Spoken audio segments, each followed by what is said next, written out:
So think about the last time you bought something online. Every single time you click Add to Cart, this massive, totally invisible machine springs into action. Right. And it is not just calculating shipping costs or, checking inventory. It's actually calculating exactly how much your loyalty is worth. Yeah, it's a fascinating reality check, honestly. It really is. So welcome to today's deep dive. Today is Wednesday, July 29, 2026. And our mission today is to decode the secret language of logistics. We want to find out why some companies treat you like absolute royalty, while others, seem perfectly content to leave you on endless hold. We tend to think of logistics as just, well, moving boxes from point A to point B. But when you look closely at the strategy, it's really about engineering human behavior. And that is exactly what we're getting into today. We're looking at a stack of official documentation from the APC Certified in Logistics, Transportation, and Distribution, the CLTD learning system. Specifically, we're focusing on Module 3, Section A, which is all about enabling customer relationship management, or CRM. Right. So whether you're a professional managing a complex supply chain or just, a curious consumer wondering why certain companies seem to read your mind, this deep dive is going to completely change how you view your next purchase. Absolutely, because to really understand how companies build that intense lifetime loyalty, we have to start with how supply chain professionals actually define a perfect interaction. Okay, let's unpack this, because I'm guessing perfection isn't just a vague feeling for these guys. Oh, not at all. In logistics, perfection is a highly specific, measurable event. They rely on what's called the 7 rights. 7. Okay, lay them on me. Right. So a perfect transaction means getting the right product in the right condition to the right customer, in the right quantity, at the right cost, to the right location. Wow. Finally, at the right time. That is a lot of rights. It is. And if even one of those is off, say, the right product arrives at the right time, but it's in the wrong quantity, the perfection is broken. That's a massive amount of variables to juggle for every single order. And I imagine the right customer isn't always just, someone like you or me buying sneakers online. No, not at all. The source material expands on who the customer is quite a bit. You have internal customers, which could be different business units within the very same company. Oh, sure, like a manufacturing wing sending parts to an assembly wing. Exactly. Then there are intermediate customers, your retailers or distributors, and finally, the ultimate consumers. The end users. So if a company is trying to manage those 7 rights across all those drastically different types of customers, how do they even organize that? Well, they break the customer experience down into 3 distinct categories of service variables. Okay. You've got pre-transaction, transaction, and post-transaction. Kind of a timeline of the sale. Precisely. The pre-transaction phase is everything before a sale ever occurs. This is having written customer service policies, a user-friendly e-commerce site, or giving buyers access to live chat. Right, just setting the table. Yep. Then you move into the transaction variables, the actual physical order cycle. This is your delivery reliability, net inventory, meaning what's on hand minus what's already allocated, and real-time order status tracking. Got it. And finally, post-transaction variables. Yeah. Everything after the delivery. Warranty handling, returns, prompt invoicing, after-sale support. I like to visualize these variables, kind of like a restaurant experience. Oh, I like that. Yeah, so like pre-transaction is looking up the menu online and making a reservation. The transaction is the meal itself, the service at the table, the food. Right. And post-transaction is how the staff handles it if, I don't know, they brought you the wrong dish or how they handle the final bill. But let me ask you this. Let's say a company completely nails the first 2 phases. Okay. The website was great, the delivery was fast, but then they fail miserably in the post-transaction phase. Does a failure in just one of these phases ruin the other 2? What's fascinating here is that psychologically and operationally, a failure in the post-transaction phase often dictates how the customer remembers the entire buying experience. Really? It totally overrides a perfect transaction. It absolutely can. Think about your restaurant analogy. If your meal was spectacular, but then the restaurant overcharges your credit card and the manager just refuses to fix it. Oh yeah, I'm never going back there. Exactly. The meal no longer matters. You're just left with a bitter taste. Yeah. But looking at these 3 phases and those 7 rights, delivering that absolute peak level of service across every variable to every single customer, that seems practically impossible. Not just impossible, it's financially ruinous. Right. So how do companies decide who actually gets the VIP treatment? Well, this brings us to what I call the brutal math of customer loyalty. because you can't treat everyone equally. And this is where the statistics in the PPS sources genuinely shocked me. It says that somewhere between 70 to 80% of a firm's customers provide little to no profit. Yeah, it's And it gets worse. Up to 40% actually cost the organization more to acquire and service than the revenue they generate. It's a staggering reality check. But wait, how does 40% of a customer base actively lose the company money? I mean, are they just targeting the wrong people? It's less about a marketing failure and more about logistics. It operates on the Pareto 80-20 rule. Roughly 80% of an organization's profits are generated by just 20% of its customers. So a tiny fraction is doing all the heavy lifting. Exactly. Those customers who cost you money, they might be buying a lot of product, but the cost to serve them outstrips the margin. They demand steep discounts, they make frequent returns, or they need expedited shipping on every tiny order. Ah, okay. So how does a company actually manage that? They use an operating profit versus cost matrix to segment the customer base. Okay, break that down for me. Sure. Top tier is high profit, low cost to serve. These are your best customers. They place predictable orders, they pay on time. The strategy here is you must protect them. They become brand ambassadors. Because they're basically subsidizing the whole operation. You got it. Then there's the middle tier. Marginally profitable. They buy a lot, but they can be fickle, so they cost more to manage. And the bottom tier. Low profit, high cost, unpredictable, needy customers. The strategy here is you need to influence them to behave better. You might upcharge them for premium services or just shift them to another cheaper supply chain altogether. Okay, here's where it gets really interesting, but also, a little ruthless. Is it inherently cynical for a company to intentionally offer lower service to bottom-tier customers? Like, are they effectively trying to drive them away? If we connect this to the bigger picture, it's not about driving them away out of spite. It's about operationalizing customer segments based on a specific value proposition. Okay, meaning what exactly? Meaning you have to match the cost to serve a customer with their actual willingness to pay. If a customer only cares about getting rock-bottom prices, you can't give them white glove, next-day delivery. The math doesn't work. Right. I can't expect priority overnight shipping on a $2 item for free. Exactly. The goal of this segmentation is to understand lifetime customer value, or LCV.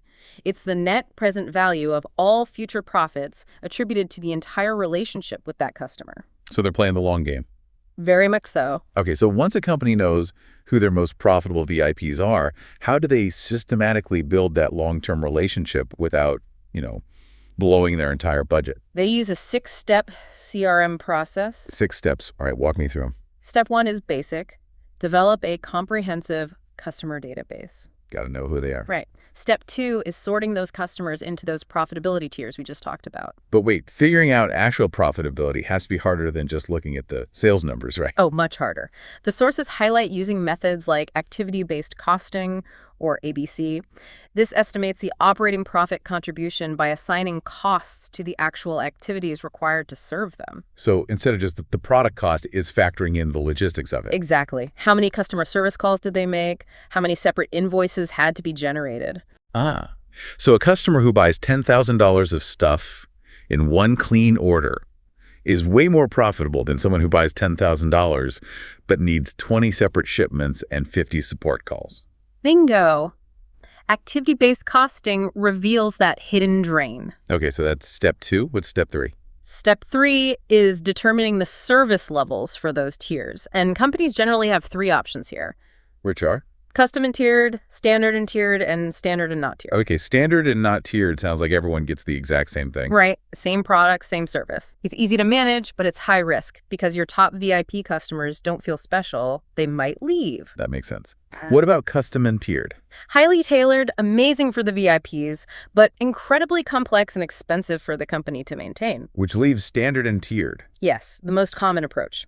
The core product is the same, but the service levels vary based on your tier. Okay, I want to jump in here because the sources talk about this economic constraint curve when it comes to setting these service levels. It's a huge factor, yeah. It sounds to me like squeezing the last bit of toothpaste out of the tube. Getting to 90% service is pretty easy. You just squeeze the middle. But achieving that final 10% takes all your strength and resources. That is a brilliant analogy. The cost to get closer and closer to 100% perfect service becomes incredibly prohibitive. Because you're paying triple overtime chartering private flights for cargo. Exactly. The return on investment completely drops off. Therefore, you have to formally agree on what good enough looks like. And they do this using SLAs, service level agreements. Okay, SLAs. Yes. They are contracts specifying the exact service levels provided during pre-sale, sale, and post-sale, and the metrics to measure compliance. It stops costs from spiraling. Got it. And to round out the 6 steps, step 4 is identifying and implementing the processes. Step 5 is measuring performance and getting feedback. And step 6 is continuously improving. Exactly. It's a cycle. But let's look at step 4 for a second, actually making it happen. An SLA is just a promise on a piece of paper, right? How does the logistics team actually execute this on the ground when they're dealing with, well, human beings? That falls under customer service management, or CSM. And CSM has really expanded. It's not just a complaint desk after the sale anymore. It's real-time dialogue at any point in the process. And the sources list, like 10 elements of customer management here, being reputable, accessible, informed, informative, responsive, confidential, capable, honest, consistent, and dependable. It sounds like common sense, but it is so easy to get wrong. Like the cash register story from the text. Yes, Okay. the cautionary tale. Yeah. So a customer returns a cash register for warranty repairs. The troubleshooter looks at it, realizes it's a super simple fix the customer could have done themselves. Right. So he calls the customer, belittles them for being foolish, and charges a service fee for the repair. Ouch. And the company technically followed the SLA contract, right? They did, but the employee's attitude completely ruined the relationship. So what does this all mean for accessibility today? Because companies want to cut costs, but consumers feel absolute rage when dealing with a bad AI chatbot or a website that just times out. Well, companies have to balance it. The sources note they will try to gently steer customers towards self-service FAQs, chatbots for standard inquiries because it's cheaper. Sure. But they must provide robust escalation channels to well-trained live operators. And those operators need to have the customer's entire history on hand. If they don't, they risk destroying that lifetime customer value we talked about. Nothing makes me madder than having to explain my problem to 3 different people. Exactly. And to get ahead of that anger, companies use VOC, the voice of the customer. How is that different from just, sending a survey after a purchase? Unlike standard surveys that just give you multiple choice options, VOC captures actual customer descriptions in their own words. Unstructured data.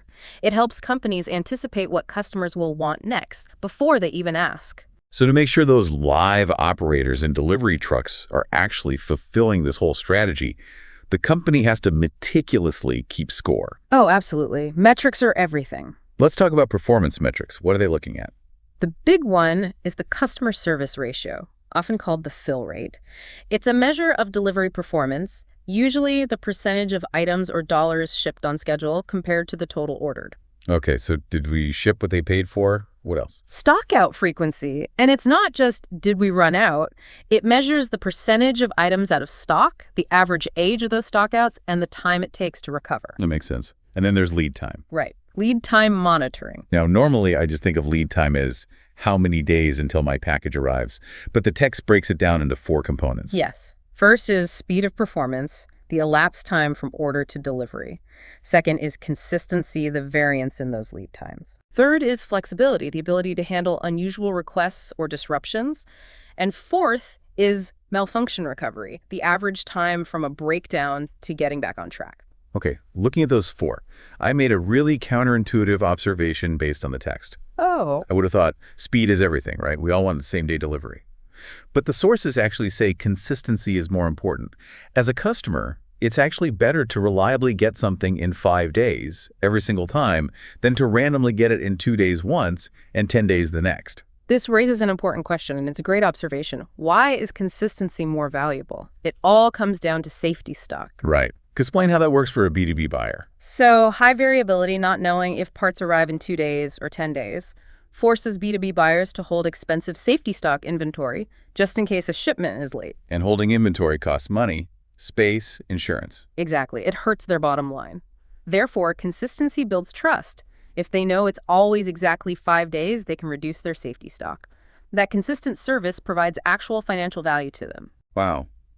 So wrapping up this deep dive, Every click you make, every item you add to a cart, every customer service chat you initiate it is all being measured against a massive, complex matrix of costs and profitability. It really is. Logistics isn't just about moving boxes. It's about engineering loyalty. It's incredible. And, I want to leave you with a final thought to mull over, building on that voice of the customer concept. Yeah, please. If companies are increasingly using VOC and all this data to anticipate what we want before we even know we want it, will the future of logistics be zero-click ordering? Oh, wow. Right. Will the ultimate VIP customer service be a supply chain that just automatically delivers what you need exactly when you need it, completely bypassing the pre-transaction phase entirely? That is wild. The box just shows up and you're like, I did need paper towels. Wait, really? That could be where we're headed. It very well might be. Well, that completely changes how I view my next delivery. Thank you for joining us on this deep dive. Whether you're managing a global supply chain or just buying groceries, keep learning and keep questioning the world around you. We'll see you next time.